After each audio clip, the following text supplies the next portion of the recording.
कहानी भी काफी दिलचस्प है। हाँ बिल्कुल। इसे हम 3 मुख्य वेव्स में समझ सकते हैं।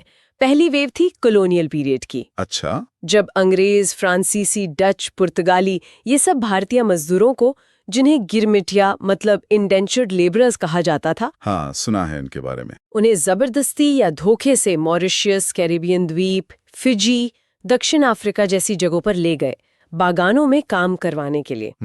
इनसे जुड़ा एक कानून भी था, गिरमिट एक्ट, जिसे इंडियन इमिग्रेशन एक्ट भी कहते हैं। ये प्रीलिम्स के लिए जरूरी पॉइंट है। ओके। और दूसरी वेव? दूसरी वेव आई आजादी के बाद। इसमें professionals, artisans, traders, factory workers ये सब बेहतर आर्थिक मौकों की तलाश में पड़ोसी देशों में गए, जैसे थाईलैंड, मलेशिया, सिंगापुर, इंडोनेशिया, कुछ अफ्रीकी देशों में भी। फिर 1970s में जब पश्चिम एशिया में वो तेल का बूम आया, ऑयल बूम, तब स्किल्ड और सेमी स्किल्ड वर्कर्स का एक बहुत बड़ा आउटफ्लो हुआ भारत से। अच्छा। और तीसरी वेव? तीसरी वेव, जो लगभग 1960s से शुरू हुई और 80s-90s में काफी तेज हो गई, वो थी हाई स्किल्ड प्रोफेशनल्स की। मतलब डॉक्टर्स, इंजीनियर्स वगैरह? जी, डॉक्टर्स, इंजीनियर्स, फिर बाद में software engineers, management consultants, media persons, ये सब गए USA, Canada, UK, Australia, New Zealand जैसे डेवलप्ड देशों में। और 90s में लिबरलाइजेशन के बाद तो ये और बढ़ गया होगा। बिल्कुल। नॉलेज बेस्ड माइग्रेशन जिसे कहते हैं, वो काफी बढ़ा। आज अंदाजा है कि करीब 20 मिलियन भारतीय डायस्पोरा दुनिया के 110 देशों में फैला हुआ है। बाप रे, 20 मिलियन, काफी बड़ी संख्या है। जी हाँ। अच्छा, अब एक अहम सवाल पर आते हैं। खासकर जब हम भारत के अंदर माइग्रेशन की बात करते हैं, इसे गिना कैसे जाता है? मतलब सेंसस ऑफ इंडिया इसे कैसे रिकॉर्ड करता है? हाँ, ये जानना जरूरी है, प्रीलिम्स में पूछ लेते हैं।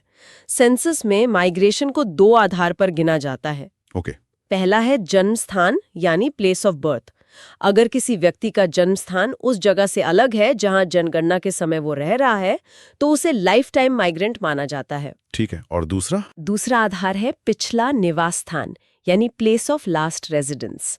अगर व्यक्ति का पिछला रहने का स्थान जनगणना वाली जगह से अलग है, तो उसे migrant by place of last residence कहते हैं। अच्छा, तो आंकड़े क्या कहते हैं? 2001 सेंसस के हिसाब से क्या स्थिति थी? 2001 सेंसस के मुताबिक भारत की कुल आबादी जो करीब 1029 मिलियन थी, उसमें से 307 मिलियन यानी लगभग 30% जन्म स्थान के आधार पर प्रवासी थे।